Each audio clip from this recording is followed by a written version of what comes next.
while you're having fun. We had people out on the golf course having fun with the game of golf and on the grounds using conference rooms and huddling up around a bar or being in a banquet hall and doing presentations, having meetings. We facilitated a lot of business for companies at our golf course, which was our business. And so I think of sports, pastime, recreation, leisure, travel, therapeutic activities, on and on. So many things to talk about, so much that it more guides what we do here at the World of Ability across the year. And in our recent quarter of business here at the World of Ability in the recent months, Denise Vargas comes in from Live Creatively Inc., a mantra of redesign your life, always live creatively, and we start thinking about, I can't, we can transform the I can't to how can I? So these are the words that I've learned already from Denise Vargas, and we're going to dive in deeper with Denise and maybe get her to say some things she hasn't said before to Barbara or Emily or me or the world. We might surprise each other with what unfolds in the next 50 minutes. Denise, come on in here. What do you got today? What are you expecting for today's episode? Wow. So, one of the things that you said really resonated because as a person with a disability, I've heard so many times from complete strangers, they'll come to me at the store and like, wow, you are such an inspiration to me. And that's exactly it. It's called inspiration porn. And I'm like, you don't know me. I mean, hello first. Get to know me to figure out how do I inspire you. Just because I'm out shopping, that's an inspiration. I went to go get some milk, or I went out to a restaurant to eat, or whatever be the case. Like, if someone is an inspiration to someone else, it should be because of something that they've done that is different than anybody else, or that they've really contributed to society or the community, or just something, not just because you're out and about doing everyday things, right? So yeah, amongst the disability community, that is a big thing. And we often talk about it and exchange stories. So it's been very interesting. But yeah, the other thing that you said that resonated with me is that when you have fun in business, you will succeed. You will, especially when you huddle around, like you said, huddle around a bar or on the golf course, or just, out eating dinner with friends. You'd be surprised how many great businesses have come up because of that. So it's just inclusion, inclusion, inclusion, inclusion, right? So, and Barbara, I know that you've had so many stories of, because I know that you shared with us before, how when you're out, especially maybe when you're out with your kids, that's another interesting thing, which I would love to get your point of view, Barbara, because I don't have children myself, but I do have friends with children who aren't, the parents are disabled, and they'll look at them like, wow, those are your children? And it just boggles me that people in this day and age still see people with disabilities as someone that they're sitting at home doing nothing, or they're homebound, which is another word that just really bothers me. Because you're not bound to your home. You can get out. But yeah, so they see people around in their communities with children, or married, or just living, or having businesses and just living life, and they're just really surprised that they even have a life. So Barbara, since you are a mother, what was your experience? You're on mute, honey.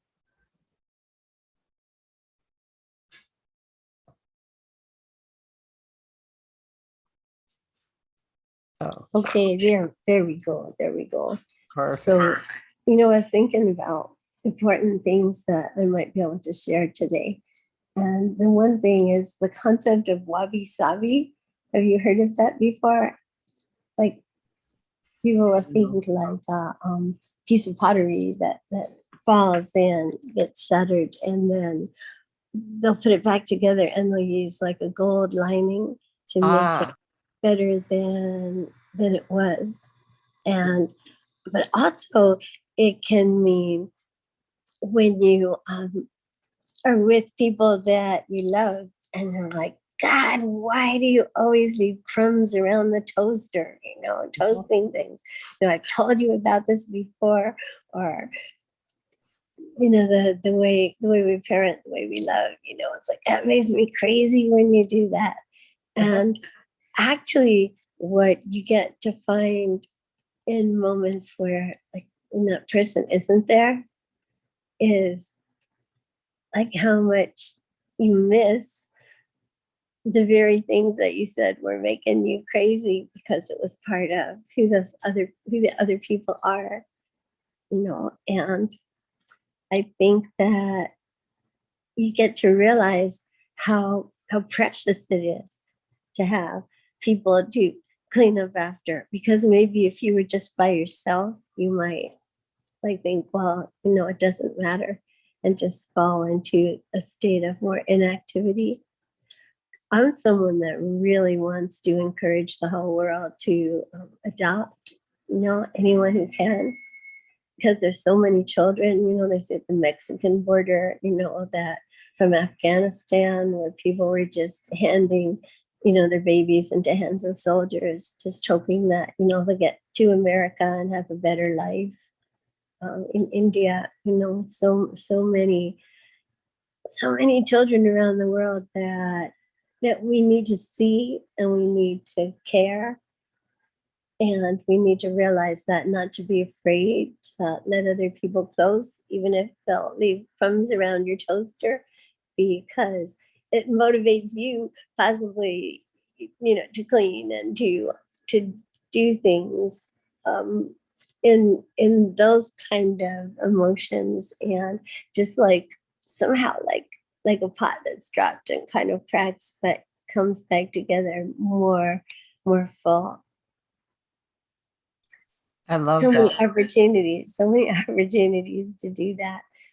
And also wanted to share that we should notice, like, if we're hurting or we're stressed or all these things that we think we feel, and when we really get involved in like talking to somebody else or even reading about someone else or creating with the idea of sharing with other people, all of a sudden, right, that sense of your body or that sense of who you are isn't there. You're more into the creation. This girl talked about it as having different drawers to put these feelings into as you find different ways to activate yourself, to give, to care, to be more creative.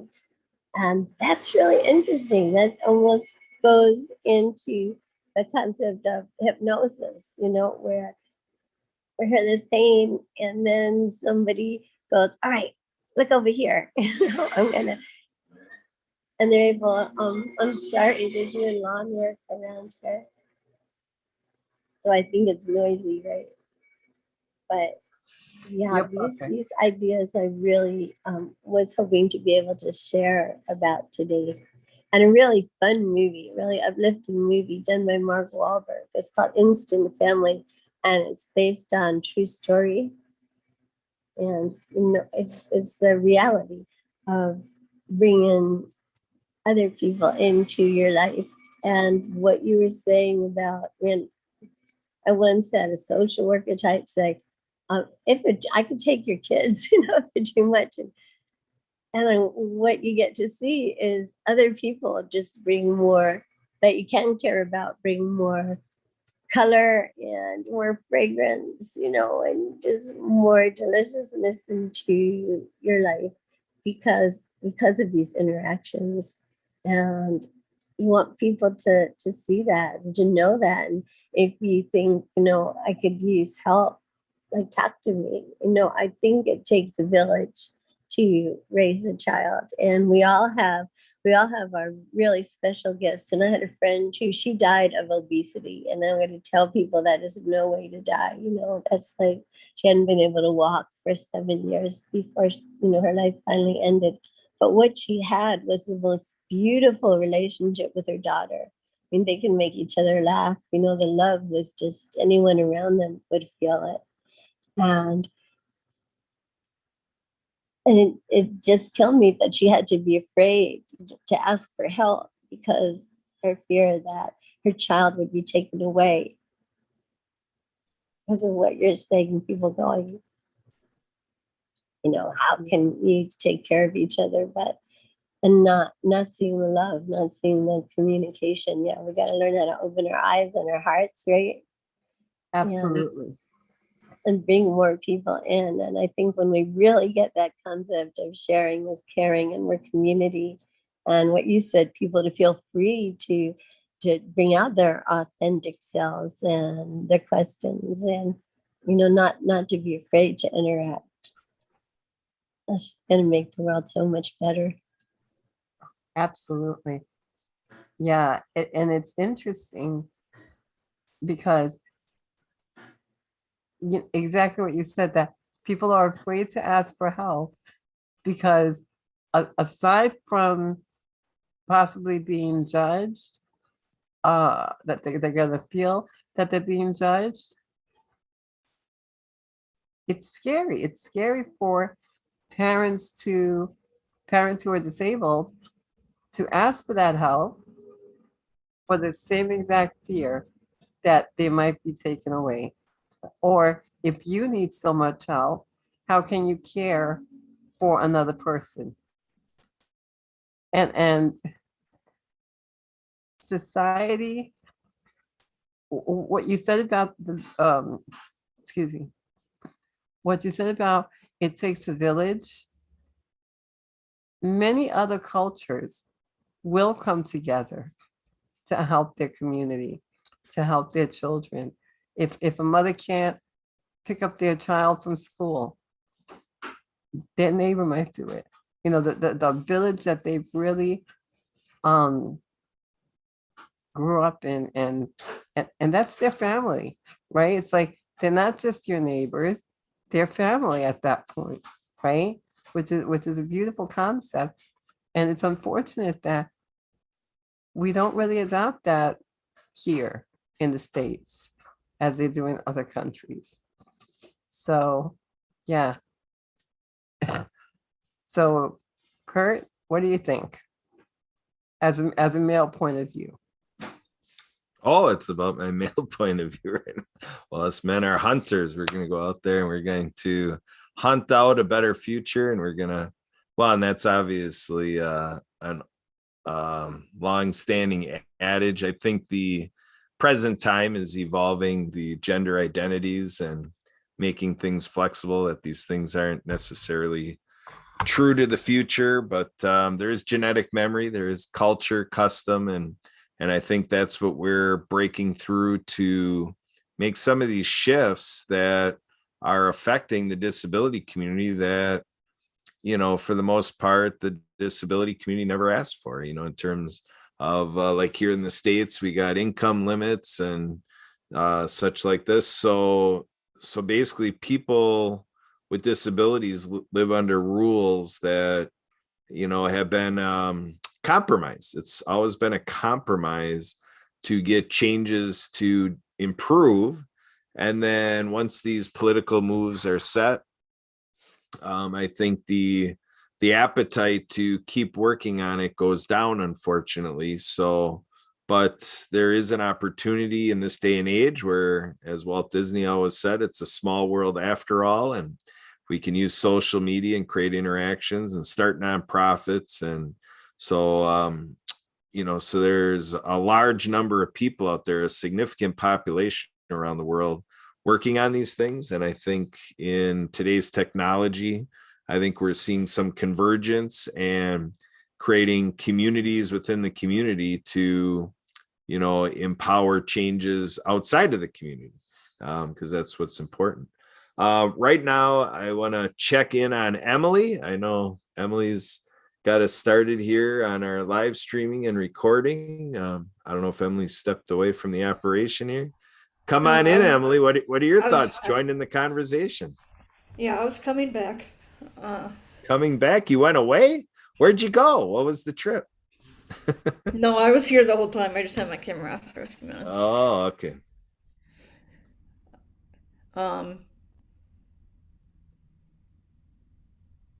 So what was the question? I sort of kind of agree with what you guys have been talking about. But it seems like it's always been like a challenge for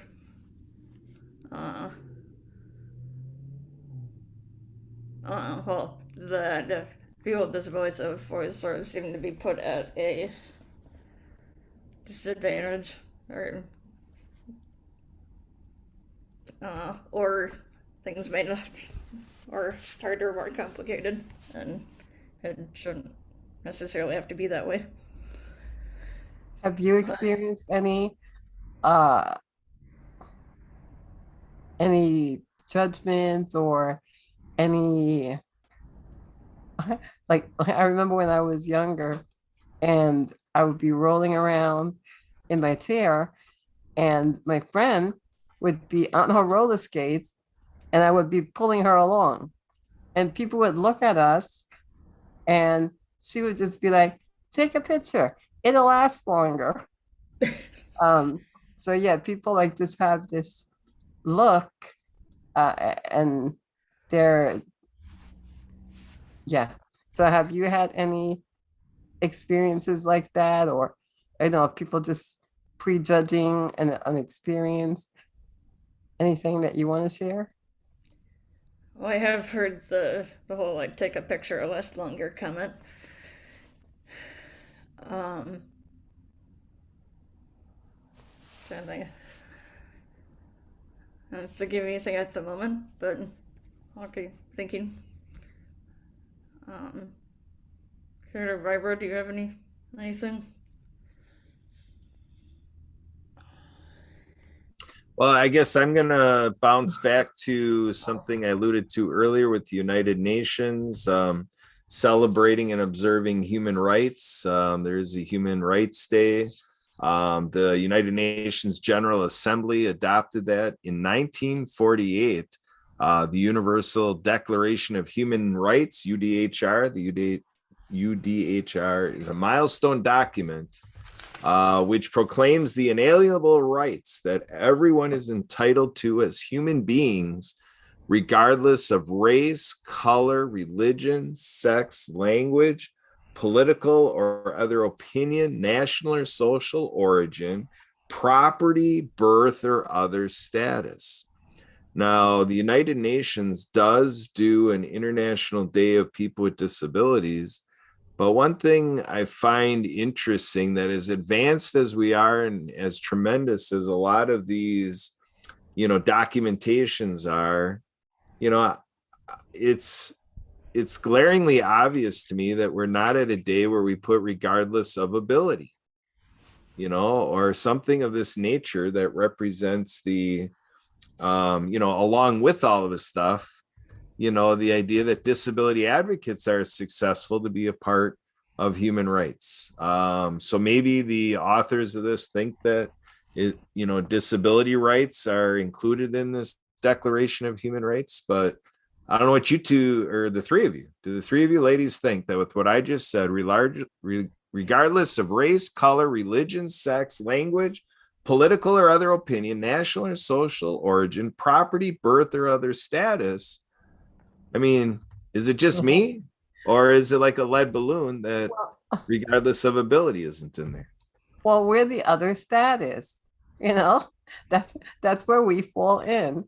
We are, yeah, it's interesting because even the Declaration of Independence says that all men are created equal. Well, unfortunately, no, we still have so much before we are equal, right? So, and just every day, simple things. If if we as a society just think about the everyday little things, which turn out to be big things, right? Like when you are building a new building, right? Just make it accessible. Building a new house, make it so that when you age into disability, because you will inevitably age into a state where you may need a wheelchair, you may need help, you may not be able to walk up the stairs, right? So you need that flexibility of making sure that everything is accommodating to what you're going to need as you age. Just simple things. It's you start from the ground up. It's not that difficult. It's the mindset. We need to change the mindset of our community, of our nation. Things just need to get rewired in their brain so that they just truly understand and not do it because they're forced to do it. Do it because it's the right thing, because you just never know when you yourself may need it. So don't wait until you're at that point. Just do it now. So yeah, it should be in there. Absolutely. I agree with you, Kurt. But we need to have all of us to get all of our friends, then get all of their friends, kind of like that perk commercial, and so on, and so on, and so on, so that we will grow and our voices will be stronger together. Yeah. So Kurt, absolutely. Beautiful said.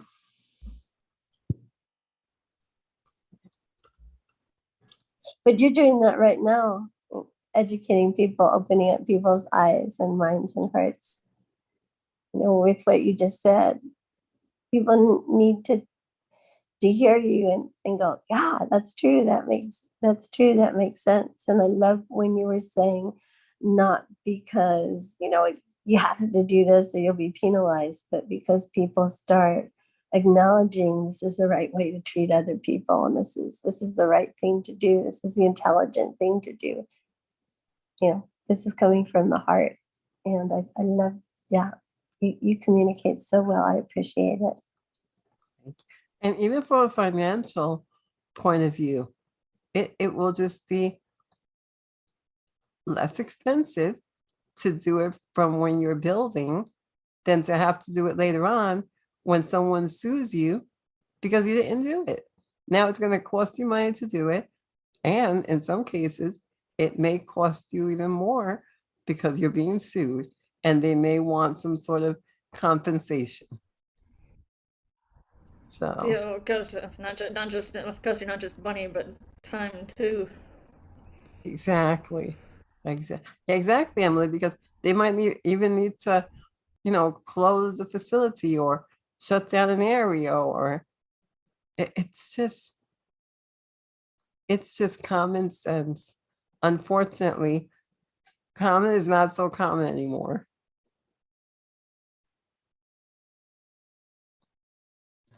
I think we're just learning, I don't think in the past, we were wiser. I think we're becoming wiser and we're being able to come more from the heart, as we realize that we're all people on this planet, and there's many components to who each one of us are. There's many parts, and to acknowledge more the beauty.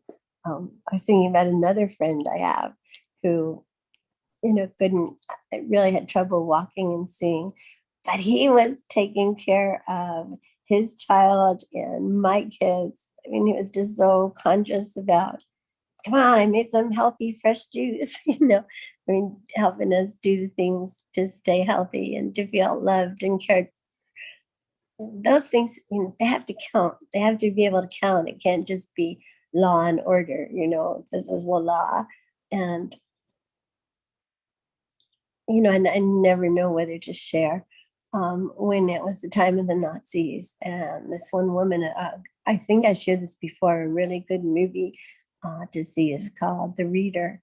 And it was a true story about this woman, and she was brought up in the Nuremberg trials for letting people burn in a building. And when they were asking her, and you get to know her as this boy got to know her, she wanted to learn how to read so badly, was part of who she was.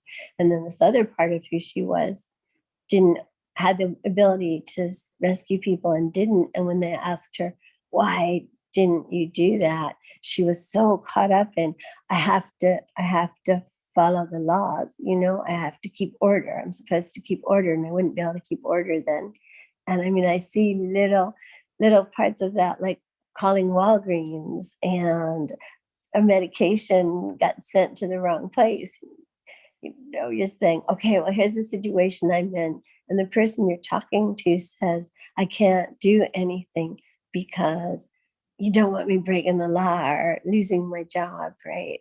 And how we push our way through that. So it becomes easier for people to come from the heart, right? And instead of how important it is to, stay right in line, don't break any rules, don't follow the laws, and that we can come more from the heart, and knowing it'll be okay to do that, and knowing, pay attention to, the beauty in relationships. I got to spend time with Dr. Leboyer. He was the French doctor who wrote the book Birth Without Violence. And he was one of the first people to say, hey, when a baby's born, grabbing him by his legs, taking him upside down, hitting him to make him breathe might not be the best way to go, welcome, right? And it's not necessary. And, he showed all these babies that at gentle births were able to just start smiling, and he's going, that's not gas, that's feeling. And he was saying the problem with the Western, he thought it was the Western world here, is that we don't take feelings as important as the rules we've made up, the laws and orders, that we think, well, it's just a feeling. But he said feelings are so real, can last a lifetime, if we learn to, see them and cultivate them. This one woman raises her hand in the audience. Dr. Leboyer, do you think it's important for the man to be there when the baby's born? And this guy turned into Rumpelstiltskin. He was so funny. He's like a little guy, and he's like jumping up and down, waving his arms and going, no, you're not getting it. You're not getting it. If it feels important, that means something. And yeah, that's what I want to say. And I hope that made sense to anybody, because it makes a lot of sense to me, and it's hard to put the words around it to help make a difference in society.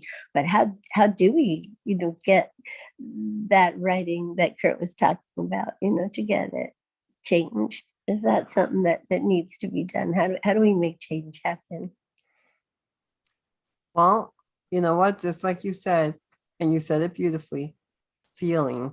You have to feel. You have to change your mindset. You have to get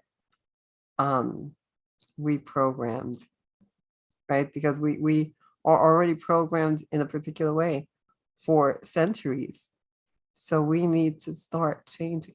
And the only way to do that is by coming together, having discussions like this, getting other people's feelings and thoughts and whatever myths they might have. Let's bust those myths, right? And I'm coming out to everyone out there listening on Facebook, on YouTube, just if there is something that you want to know, ask. Just get in touch with us. Ask us. we'd be more than happy to let you know. What do you say, Kurt? Yeah, that that is key. I mean, in my journey, I don't know if I did enough asking, but I guess in decades of past with other pursuits, leaders would say, the first important thing in success is to show up. If you're not there, you're not going to go anywhere.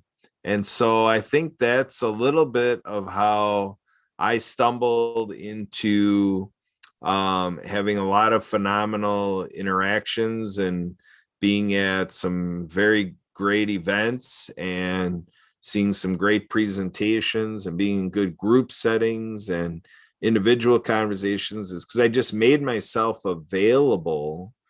And I guess it was might be a little bit of showing that I care by being there, but also I think, I think when we start to be honest, I think really being outside of the disability community, I think there's actually, kind of long after the fact, I started to think of this as a vulnerability, actually, because when you're ignorant about something, you can kind of drum up a little uncomfortability. So, like, if we show up to something, we don't know what to do, we feel awkward and we're worried about doing the wrong thing. So I guess that was a little bit of what I was willing to do, and just diving into it and making my mistakes, like I told the story about Chad, being on a phone call, and it wasn't a Zoom session, so there was no visual cues.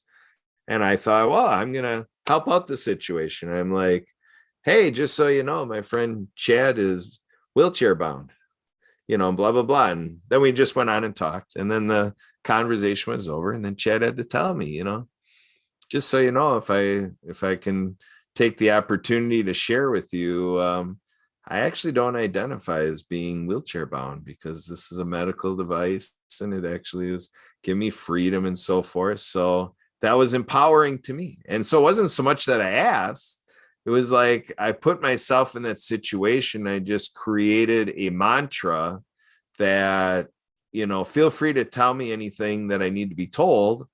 And it just is out of that friendship and friendly interaction that I learned a lot, because I had people who were willing to tell me things that I needed to hear, even when I wasn't asking, But yeah, I did ask a lot. I did ask a lot of questions, but being involved in adaptive sports and rec, I tell a story about going to the adaptive climbing program local to me, and they got together because it was an emerging program. And so they really wanted to make sure that everybody involved felt like their stake in it, their self-efficacy was there as this program grew.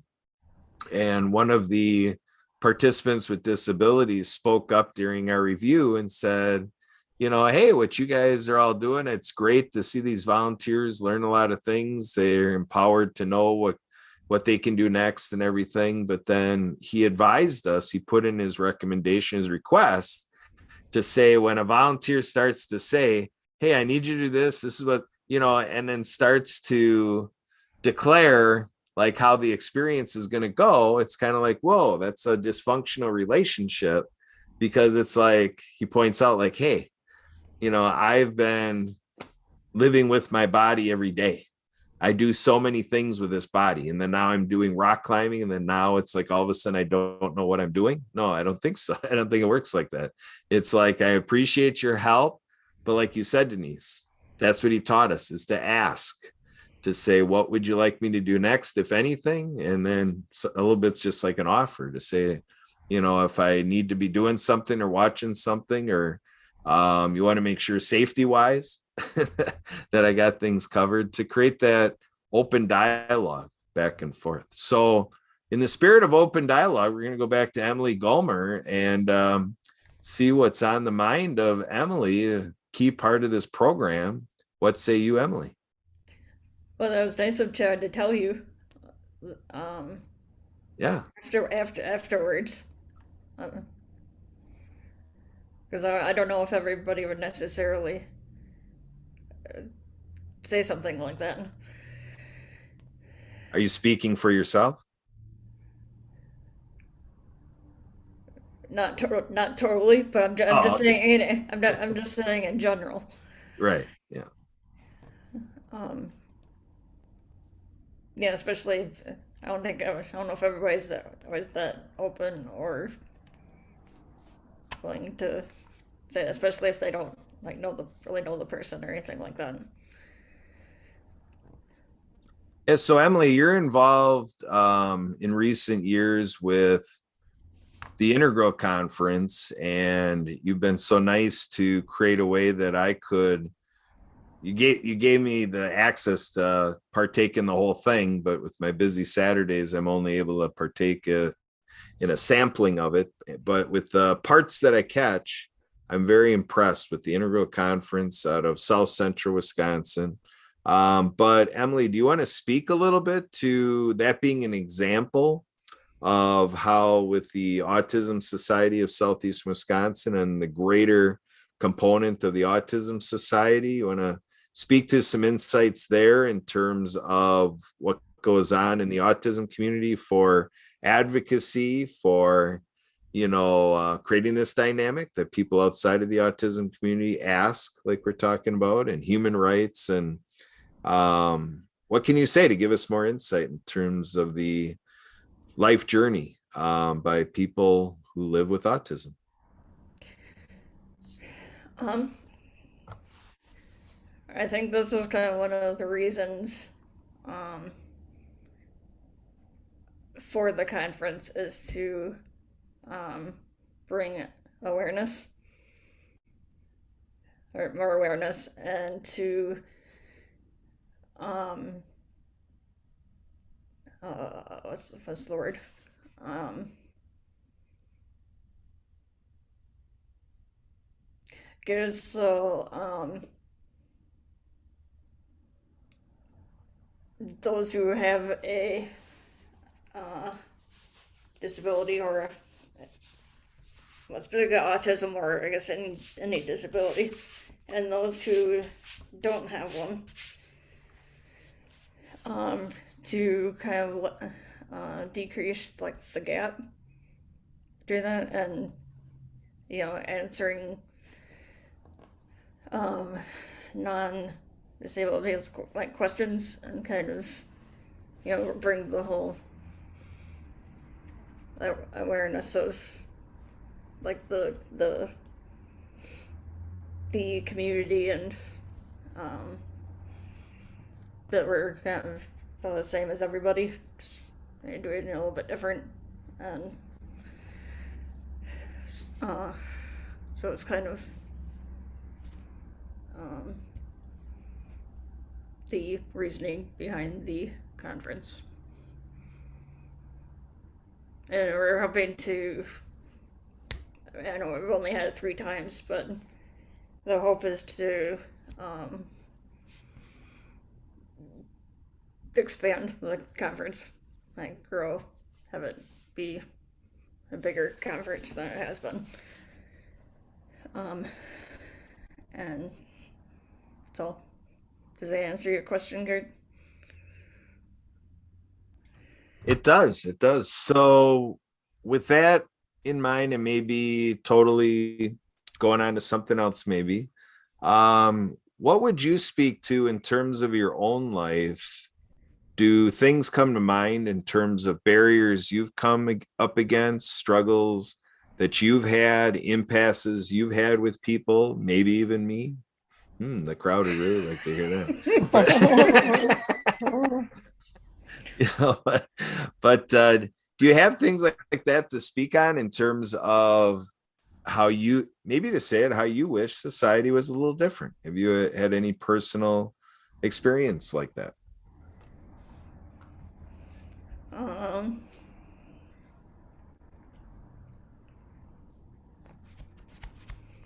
Let me see.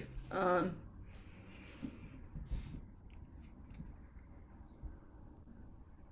mean, yeah, when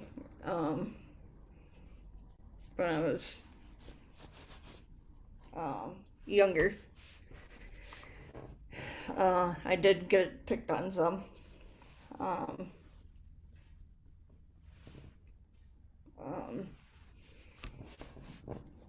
um, but then again, at the same time, I didn't know I had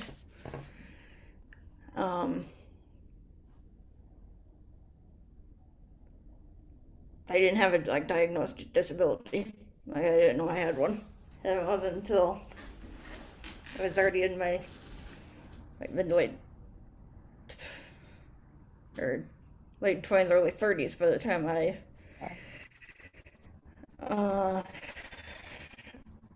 uh, actually got an official diagnosis. Um, but I did sort of realize that there may have been uh, something different. Uh, I think one of my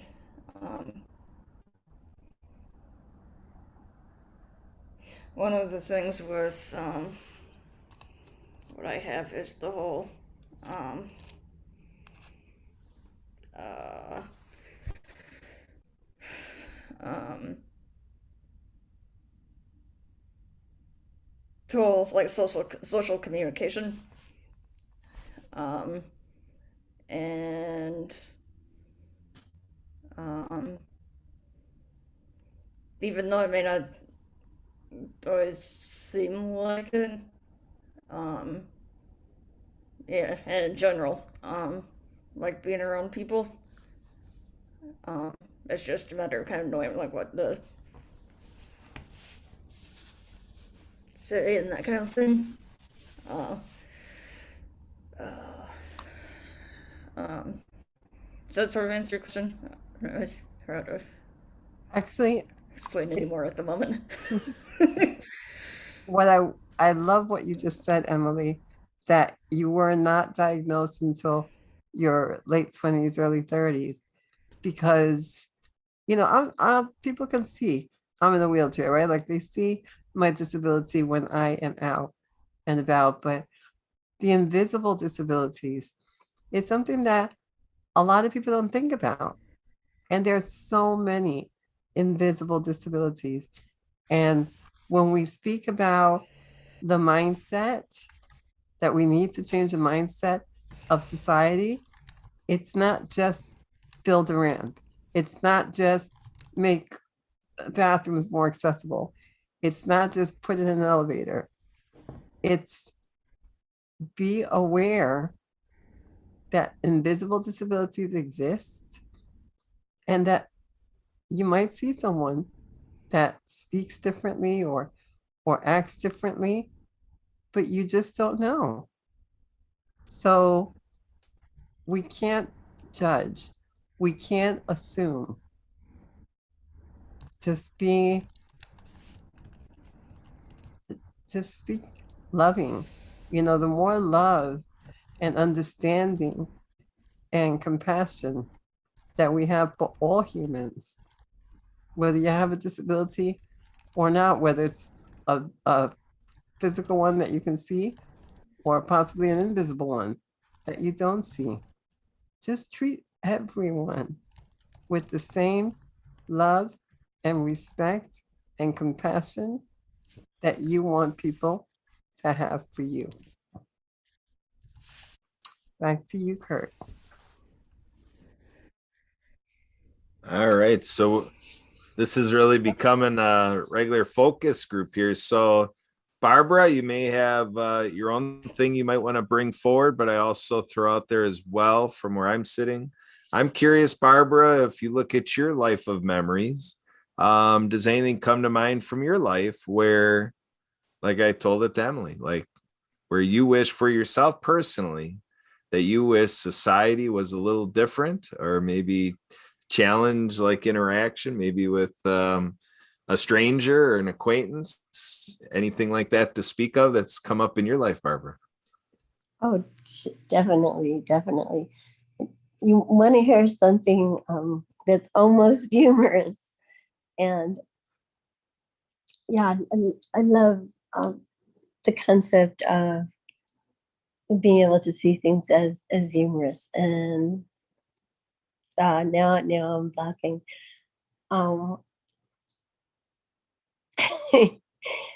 It's interesting. We can actually change places with each other.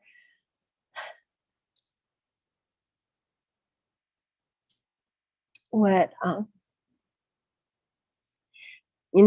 getting to see that, I've got eyes that can see and ears that can hear, and then getting to understand how dumb, deaf, and blind I am to really, really perceiving another person, and really being able to care, and to, when we start understanding where these problems are coming from, like I've watched people being too bossy, way too controlling, where it's hurting other people, and then realizing that they were put in a position as a child where they were powerless.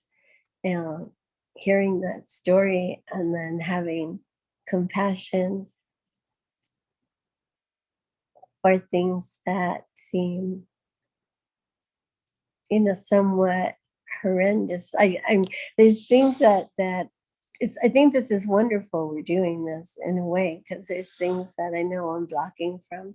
But the one time in Washington, D.C., when I come out of a car and I'm jumped by three people, two women and a man, and they're gonna grab my pocketbook. And it was so silly. As I'm struggling to hold on to the pocketbook, I turn to the guy and I go, "Will you help me?" And that was kind of silly. But as they're running off with my pocketbook, I say, "Hey, listen, I had glasses and I need my glasses. I need my wallet, I need my ID, I need the keys to the car." And later I found out that they had come back and broken into my car to leave me all the things that I said they shouldn't take. I was like, "You can have the money." That's flowing to me pretty easily right now. But these other things I need, realizing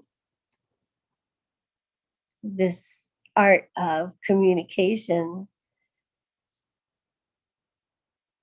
and knowing someone who stuttered really badly and joined Toastmasters, and which I feel becomes your loving family. Like when you're little, and if they're learning how to walk, and family's going, "Come on, come on, you can do it."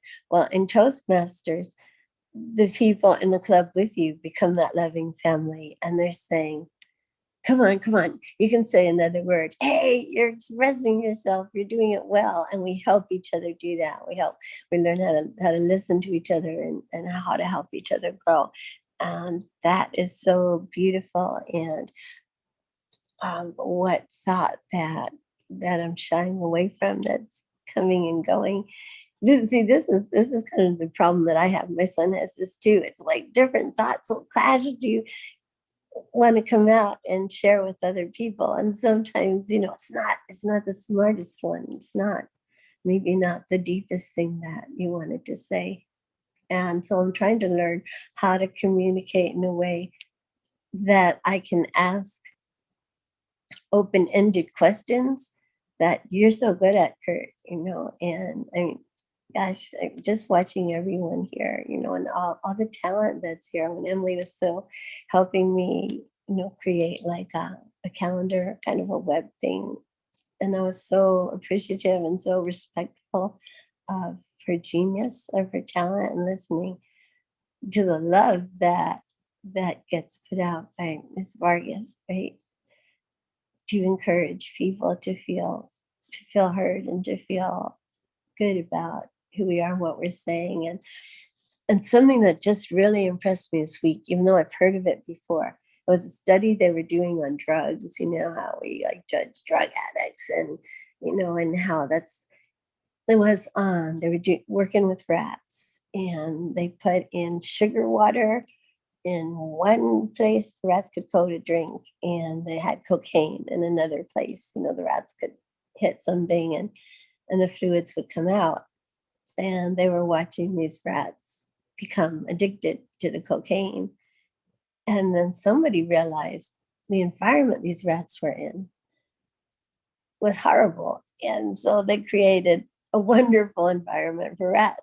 So they had, I don't know exactly what they did, but there was more community and the greenery, and then what they found is that the rats still had a choice of going over and getting the cocaine, but in that kind of environment where they could just feel free and part of something wonderful, and things being neat and colorful and all the things we can do as people, right, for each other, they stopped going to the cocaine. So it wasn't that the drugs were the problem creating in society, creating these problems. Is actually the lack of environment, the lack of beauty that we're not sharing with everybody.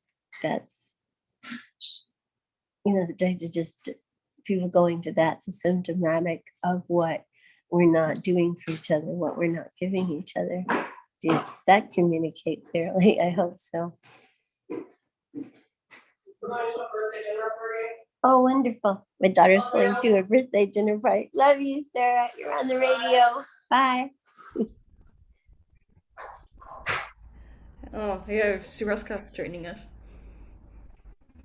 I'm watching though. I think the children that are popping up, I think they're showing up stronger and just stronger and more beautiful, smarter than than we've been. I think each generation becomes more conscious. Yeah. I love what you said about when they changed the environment, Mhm. the the rats changed, Right. right? Yeah. And Yeah. Stop going for, I mean, they'd still occasionally go to the cocaine drink, but not like they were when they were, in a desperate environment. yeah, because the cocaine was their escape, right? Mhm. And and it's interesting because just like, and I want to go back for a moment to what Kurt said about words and how sometimes society are again programmed to use certain words like wheelchair bound, homebound, or a few other words that even our community uses, like the word crip or cripple, and that they're or handicapped, which is still used so much today. And when you think about what those words truly mean, you're creating a stigmatism of a community. You're creating a community that sometimes they may not understand. Oftentimes, I do believe that it's just habit. They don't understand it. But once we know, especially people who are disabled or who have a disability, um, we are the ones that need to explain to others, just like that gentleman explained to you, Kurt. Let's change the vocabulary, because in changing the vocabulary and the mindset, you change the environment. Yes. And if you know where those words originated from, right? Like, for example, the word handicap originated from someone who had no job, a beggar. He was a beggar who had his cap in hand, and he would be begging for money. And that is where the word handicap originated. So we need to really just educate people so that they can have that open heart to learn from us. Now, I want to say hello to Sue. If you're there, love to see you, love to hear from you. Yeah, Miss Hi. Golf. Whenever she's supposed to be. I'm at a the vendor elf. event right now. It's my style today, right? Awesome. You look wow. If you like that, you should Yeah, see you my have to go with the boots. Christmas theme since it's in a. Oh boy. I'm all lit up. Oh, fun. So we're at the Schwabenoff in Oh, yeah, Menominee Falls the right now. themes Lots of people have been coming through here. We is- happened to hit theme. we had a, what was that? Yeah, you have to go with the theme since Christmas is in like 2 weeks. Exactly. So we got the holiday theme going on here. Yeah, we've been super busy today, up until like all of a sudden we had a lull. So I figured I'd have a moment to call in and say hi and see how everybody's doing. So glad you popped in. Or just peachy. Yeah, always glad to be here. You guys are awesome. Love it, love it, love it. Well, we're happy you showed up. So Sue, what's your take on society's mindset with people with disabilities? Ooh, that's a deep question. I think people want to do more and be aware and be able to be more involved, but don't know how. Hold on one second here. I gotta excuse myself, but I think that's a big piece of it is just people don't know what to do. Yeah, absolutely. And which makes a good point because they don't know what to do. And we are more than happy to help you understand what you can do to make this world more inclusive for everyone.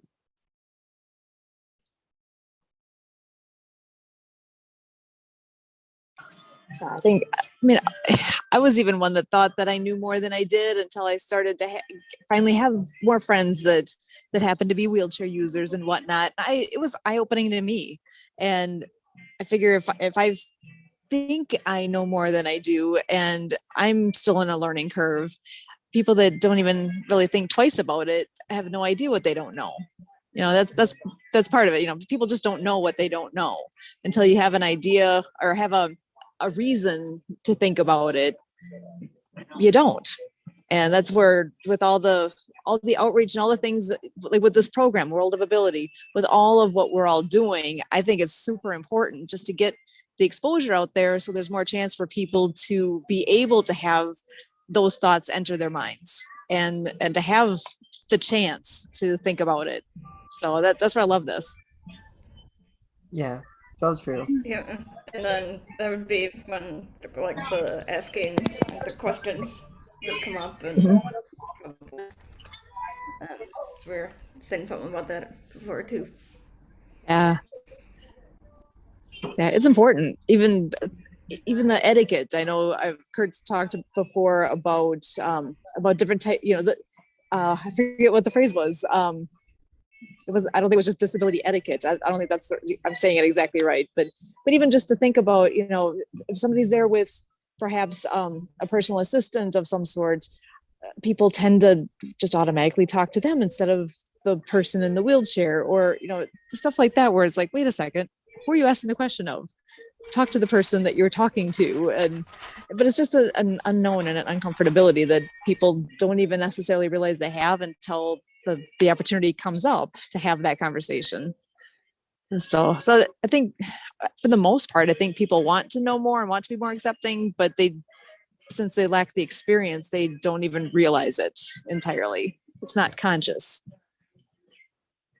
Yeah, that's actually it. That made me chuckle because I remember that many years ago, I went to the doctor and the receptionist asked my assistant, who is she here to see? And my assistant just looked at her and said, I don't know, ask her.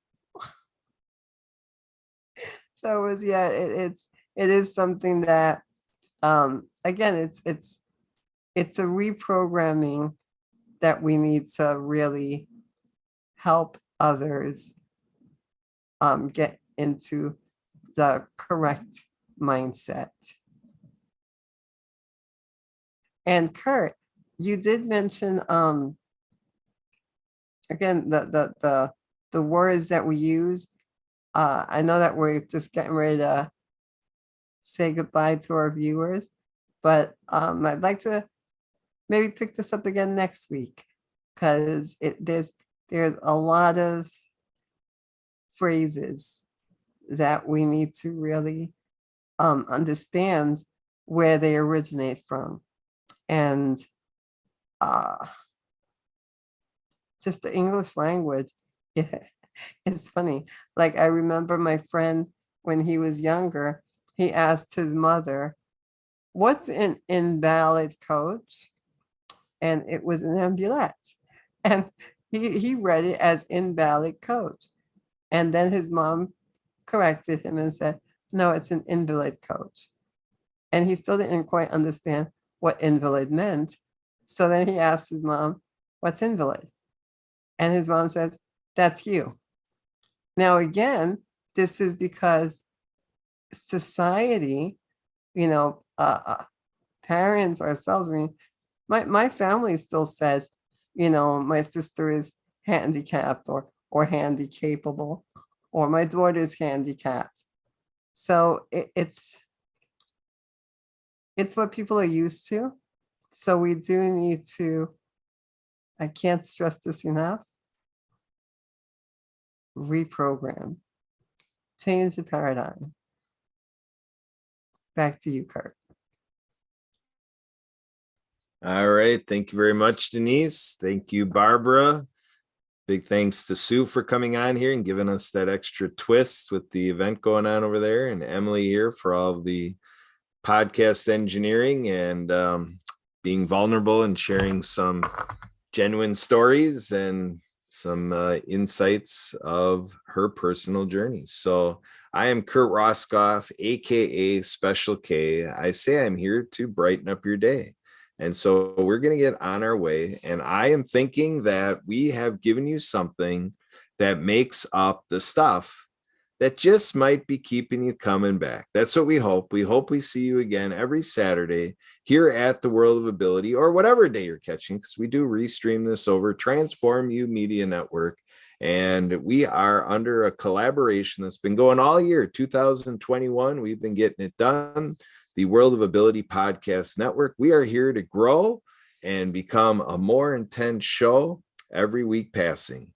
So if you have any comments, questions, or concerns to share with me, or anything related to the show, anything we brought up today you want to dive into, feel free to bring it to me. Kurt, K-U-R-T, at thedisabilitychannel.us. Feel free to call and text me, 262-372-1-SKI. 262-372-1754. So we are appreciating all of the interactions we get on our social media, our YouTube channel for the World of Ability Podcast Network, our Facebook page, the World of Ability on Facebook, and our group where it says right on there, it's for everybody. So we'll be back next week. And again, with the World of Ability Podcast Network, we have several shows, including World of Women, and we have Compassionate Citizens, Prosperity Pathways, Ability MKE Now, and we have Onward and Upward. And we keep on going. We have the New Age of Empowerment and Quick Show. And next year, we're going to be doing something called Pact Podcast, all coming together. We got so much here for you. If you need to burn some time, we've got the programming. I'm Kurt Roskoff with the Disability Channel and World of Ability Podcasts and the World of Ability Podcast Network, and loving the work done by Transform You Media Network. With that, we are a wrap. Emily, feel free to take us off live stream.